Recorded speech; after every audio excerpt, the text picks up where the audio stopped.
So yesterday was the official launch of Diablo Immortal, and I just got off a 12-hour live stream, which was promoted in the Battle.net launcher. Thank you, Blizzard, so much for that. But that's not what we're here to talk about today. There was so much that went down. Issues that people had with Diablo Immortal.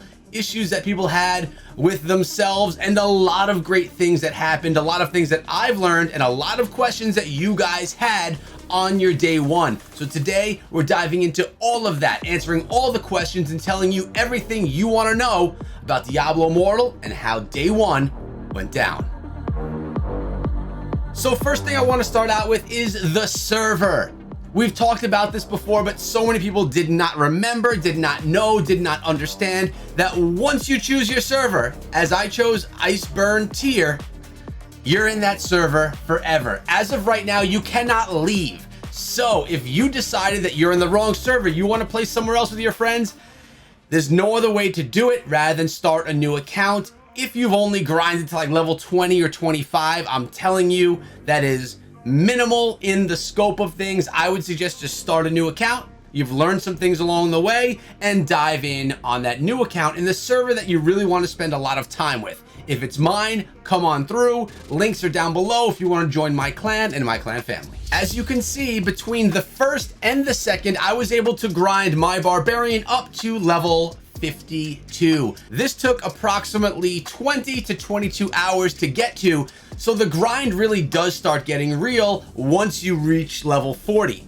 40 and beyond, things get more difficult. Now, I did spend a bit of time in the shop. I bought every single deal for the special realms that we got to. When we got to a realm, I bought the pack. I also bought some services, including the battle pass. We got the collector's empowered battle pass. We picked up the boon of plenty, of course. Remember, you could stack 3 of these, which will last 3 months. Still, it only is 1 per month, remember that. And we picked up a new thing inside of the game that unlocks at level 45, I believe it was, and that is Prodigy's Path. Once you unlock this, and I believe this is only a one-time unlock, you have your Adepts prizes, which are free, and then the Prodigy prizes, which I believe it was $19 or $20 for this. Ooh, I don't remember. Was it 10 or was it 20? One of those, you can look in your game and find out. And these are going to give you extra enhanced rewards along the way in the form of legendary crests and scoria, which are going to be able to allow you to get more legendary gems and more scoria to upgrade your Heliquary, which we'll talk about later in the video if you don't yet understand Heliquary. Now, speaking of the shop, there is a cosmetic section. And there's a cosmetic that I must buy, and I need to buy it right now. Yes, we are talking about the Crystalline Echoes skin pack. Obviously, I'm the Barbarian, so I'm getting it for the Barbarian. It is 1,000 Eternal Orbs, and as you can see, I have 2,760 from the packs that I've been unlocking. This is incredible looking. It really does look nice. And the reason that I need to have it, the Cavern of Echoes is my home. It's frozen, and this is the Crystalline Echoes. How do I run around and not have this skin? So we're gonna buy it right now with 1,000 Eternal Orbs. It's gonna, oh, I can get the weapon and I can get the Echoes portal as well. You know what? We gotta go ahead and do it. We're going with the whole set right there. Okay, new cosmetic unlocked. We've got it. We're going to open up our inventory. And are we wearing these already? Because I want to make sure that we're wearing it. Yes, yes. And the portal as well. Woo! That's what I'm talking about. Now, I think, oh man, check that thing out. We are looking fresh. Now, you may want to see the portal in action. I know you want to see the other portals that I have in action as well. So let's look at these really quickly.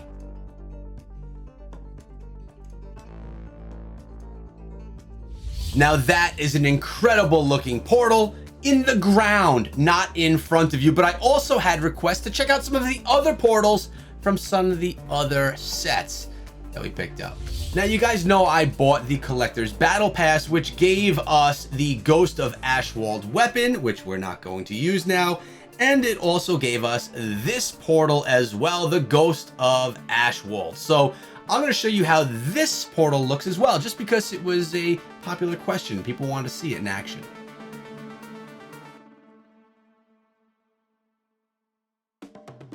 Now, yesterday was the second, and although Diablo Immortal came out on most phones on the first, which is when I started playing, on the second was the official launch, and that's when it came to players that were utilizing the PC build, the beta build of the game. And unfortunately, this one came with some issues. Nothing insane, I will tell you, it looks incredible, but there were issues with the controller. I personally tried to plug in my controller and I couldn't get it to work properly, and I heard the community had the same issue.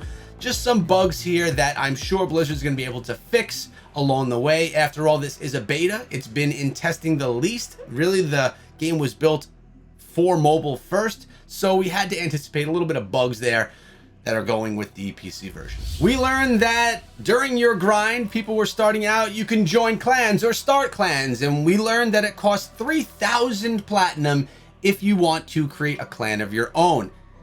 Platinum's not cheap. You can get there for free with some grinding, maybe a week or two of grinding to get enough platinum to unlock your clan or to create your own, or you can just join someone else's, or you can join ours. You may have found yourself hanging out in the Wolf City Tavern because the shadow things have begun. People have gotten to the levels where they're going to be applying via the shadow lottery to be a shadow. Now, you would have probably spent some time speaking with the mysterious patron to enter the lottery. The lottery is just a choosing thing, basically seeing if you have the ability to be a shadow. And if you have become one, you would then come speak to bartender Bailey, and he would be giving you your shadow contracts. These are essentially other bounties that you can do focused on the shadows specifically. And these are great because they give you more XP, more grind, and they are just fun. Now, something else that a lot of people, all people, including myself, have encountered are level caps. This means you have to be a certain level before you can move on to the next stage inside of the game, before you can move on to the next zone. As you see on the left-hand side of the screen, I'm a level 52, and my next task is to reach level 56 before I can enter the realm of damnation and actually compete in there. That's 4 levels in the 50s. That is quite the grind. So what do you do to get through this time when you don't have any more bounties, when you don't have any more campaign to do, and everything is all used up? How do you actually gain that experience so you can move on to the next level? And today I learned all about it. There's a few things that you can do. One of those would be to spend some time doing challenge rifts and elder rifts. Remember to use your crests when you're doing them, because that's going to be your best chance of getting great rewards along the way. Second of all, you want to progress your battle pass. One way that you can do this is by spending time at rifts, either elder rifts or challenge rifts. These are going to give you experience that you need. They're going to help you grind up a little bit, but it's probably not the best and most efficient way. So you're wondering, what is the best and most efficient way, Echo? Well, the best and most efficient way would be to upgrade, to progress in your battle pass. And this doesn't matter if you're a free-to-play player and only have the top tier, or if you've paid for the $5 battle pass or the $15 collector's battle pass. It doesn't matter. You can still progress and gain XP. Actually, no matter what tier you have, you gain the same amount of XP, the same amount. It does not matter. You don't get extra XP experience from the battle pass. So how do you grind this when maybe everything is done? Well, I found a great tip, and this is the best way to gain experience when you just have no challenges to do. Now, you're gonna wanna click on your codex, which is right underneath your character avatar. Once you click on your codex, you're gonna notice you have battle pass activities, not guide. You're gonna go to your activities. These are things that you can continue progressing. Now, notice you have rewards for finishing these. So today's featured event was the Cavern of Echoes. You would gain yourself 15 battle points, which progress your battle pass 15 spots, 15 points. As you can see, I have 132 out of 180. So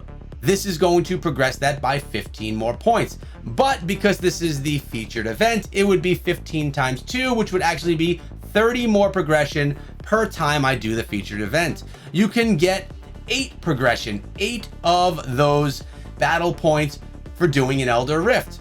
You can do this with Mad King's Breach, which was actually the one that I did the most of, gaining 15 battle points each time you complete the rift. But plus you have these, look at this, the arrows up. That means you have better chances of getting some cool gear. Same thing with the rapids. 15 battle points for completion, and you have the bonus set and legendary drop enhancement. The arrows up mean you have a better chance of getting those. You really are going to want to do things that you can go through quickly and efficiently, which is why I usually recommend Mad King's Breach and running Elder Rifts if you have crests to put into the Elder Rifts. So rare or legendary crests, if you have them, use them in your rifts, then move over to some of these other events. Of course, if you can upgrade your bestiary, do that as well. You're going to get that from finding monstrous essence throughout the world.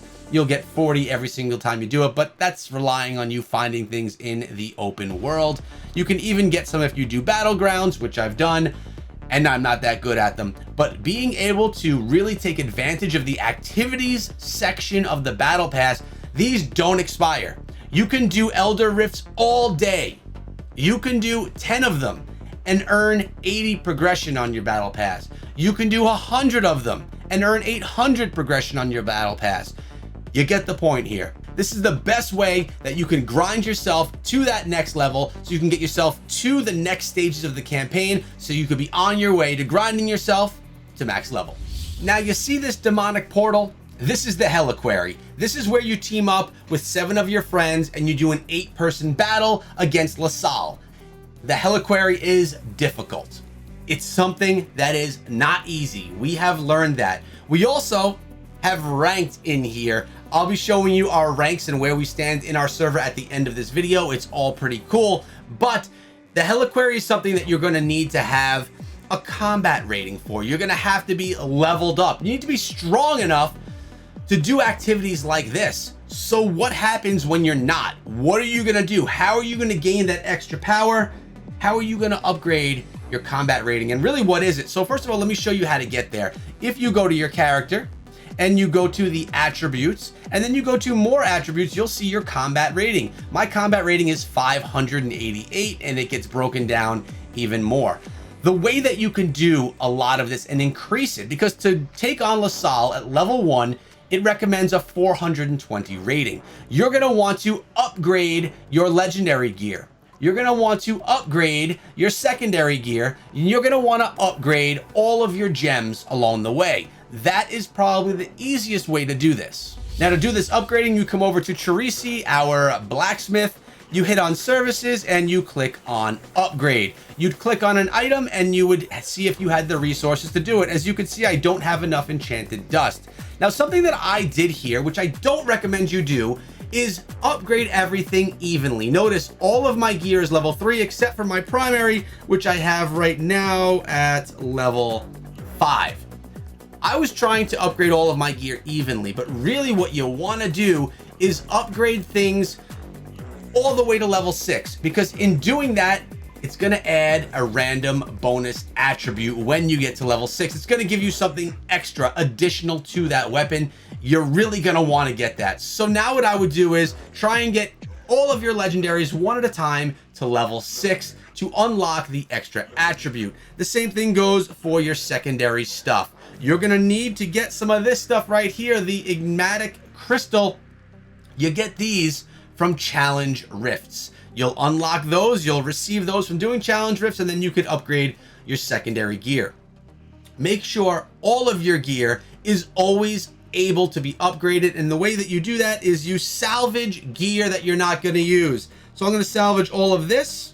Oh, there's one that's better. We're going to salvage them, and it's going to give me scrap materials that are going to help me for upgrading weapons that I actually will use. In addition to that, you're going to want to upgrade your gems. So when you are able to, when you're unlocking gems from utilizing legendary crests, you want to upgrade them. And it looks like I have a little gem work to do right now. Make sure that all of your gem slots have gems in them, and when you could upgrade them, you upgrade them to the next level. If you're able to do it, you should definitely be doing it. Nothing, as you can see mine here, should be left empty. There's no reason for it. Upgrade your stuff craft materials if you have to, so you can upgrade them to the next level, and just make sure that your character is as strong as possible. They make it really easy for us here too, right? Craft some materials, boom, upgrade it. It's ready to go to the next level. And we can do that for all of our primary and our secondary gems. And just make sure that you're upgraded. Now, regarding the legendary gems, you're going to want to figure out which ones you want for the long haul. So for me, I was lucky enough to get the best gem inside of the game. I actually got 2 of them within 5 minutes, which is funny because in the alpha and the betas, I never got this gem. Phoenix of the Ashes is, in my opinion, one of the best gems in the game. I received a 3-star and a 2-star out of the 5. So a 5-star Phoenix of the Ashes would be the best. I got a 3, which is great. Now, if I want to upgrade any of my other gems, I could hit the upgrade button. I could hit this button to fill it, and I would use other gems that I'm going to be disposing of, that I'm not going to be using, to upgrade it. Now notice my Phoenix of the Ashes has 32 gem points. Those could go into this, but that would be destroying this gem. I do not want to destroy that Phoenix of the Ashes right now because I'm going to need that to upgrade my primary Phoenix of the Ashes if I ever decide to do that. So really, I do have enough to upgrade a 1-star gem, but I'm going to kind of just let this sit as it is because I don't want to dispose of that other gem. Now, people ask, it's so silly. Why do we get tons of the same gems? Well, it's for this exact reason. Because if you want to upgrade one of your gems, it's going to cost 50 regular gems to upgrade. Actually, not 50 regular, 50 legendary gems. The ones you get from legendary crests to upgrade a gem such as a Phoenix of the Ashes. So a lot of times when you get those 1-star gems and you're like, I don't want this, they're good. They are food for the gems that you actually want. And the last way to upgrade your combat rating is to use Scoria. You're going to refine your Scoria. You can see I have 10 of them. I'm going to refine them right now. And then what you do is you come on over to your settings and you go over to your Heliquary. Then you're going to upgrade your Heliquary. You notice right down here, the upgrade button. It's saying I need more Hellfire Scoria. You get Scoria from the lower tier of the Battle Pass, and you get some as rewards inside of the game, but it's mostly a Battle Pass thing. I have 14, as you can see above, and I need 17, so I just need to progress a little more. That's going to just straight up upgrade my Heliquary combat rating. You see I have plus 66 combat rating because of that. Then as you defeat enemies like LaSalle, you'll get things like this, the Flame Twisted Claw, which is a trophy that goes into my Heliquary, which is going to give me bonus attributes. This is giving me a plus 30 bonus attribute for combat rating, and it's also giving me a special attribute of plus 10% attack speed, but that only works. That special attribute is only for challenge rifts. There'll be a total of 4 slots, 3 of which I have open right now, and over time there will be more and more of these that we can grab and move in and out, and we can customize how we want our Heliquary to look based on the buffs that are important to us and our playstyle. All in all, those are probably 3 of the best ways to upgrade your combat rating. Continuously upgrade your gear, your gems, and your Heliquary. Now, when you're running Elder Rifts or when you're running dungeons, we've learned you're more efficient when you're trying to grind if you're grinding with a group. Now, know this, if you're doing an Elder Rift, you're a level 20 and your teammate is a level 50, it's going to be very difficult for you to survive because those are weighted based on the highest player. So you'll want to kind of go in with people that are around the same level as you so you have a much safer time when you're in your rifts. Same thing when you're doing your dungeons as well. Team up with players. It's going to help you slay your way through something like Mad King's Breach. You'll be able to get through there so much quicker when you're working as a team. And when you're trying to grind, when you're trying to get to max level so you could really unlock the game at max level, which is level 60, that's when everything becomes available to you. When you want to get there so badly, you want to be efficient. So team up with friends, with clanmates, or with people just in the world. Like I could just click on this person right here. I can invite them to my party. I can invite them to my clan. I can add them as a friend and communicate with them. Invite people, play together, and just progress more quickly through the game. Remember, when gear drops on the ground, when gold drops on the ground, or when gems drop on the ground, if you see them, they are for you. No one can take them from you, and you can't take anyone else's. Everyone sees what's available to them and what's available to them only. So don't feel like, oh, he's gonna steal my gems if I go into a party with him, or oh, he's gonna steal my gear. No, you only see what is for you. No one can steal your stuff, and you can't steal anyone else's stuff either. Now, I promised you guys I would show you the leaderboards. We did quite a bit of grinding today on our 12-hour stream. So to look at leaderboards, you're gonna go to your challenge rifts, and on the top left, it says leaderboard. You will notice challenge rifts for the level we got to. I'm sitting in the entire server of however many thousands of people in here. I'm at number 17. I've gotten through the 10th level of this challenge rift in 9 minutes and 22 seconds. You'll notice Scrappy Academy YouTube channel. We have Remedy, we have Hewen, all people from our clan family, the Scrappy Echoes, are in the top right here. But it gets better than that, because we have our war bands where we were sitting at number 1, but right now we're at number 2, Scrappy Echoes, LaSalle difficulty 1. It took us 2 minutes and 47 seconds to take him down, but it looks like we got taken down. We have to come back and try to do better. We were beaten by approximately 30 seconds right there. And also, when we go to more, you can see the 2-player rift, you have the 3-player, and you have the 4-player. We are in 2nd place right there. Myself, Nemo, Hewen, and Cripshot for a challenge rift 4-player. This is all just leaderboard stuff. Day 1 in Diablo Immortal launch day with phones was great.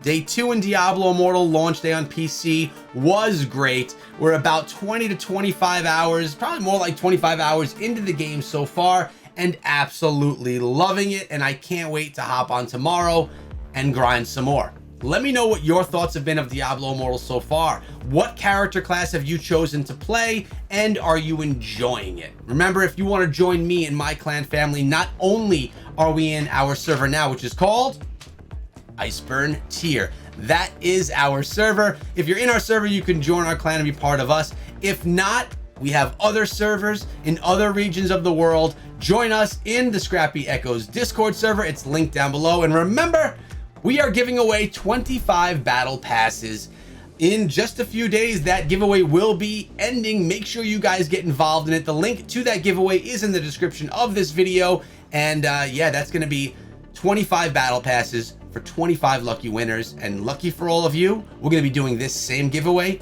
every 15 days. Twice a month, we're giving away $125 worth of battle passes for the community, because we appreciate you guys. Now make sure you subscribe and ring that bell so you don't miss out on any Diablo Immortal content.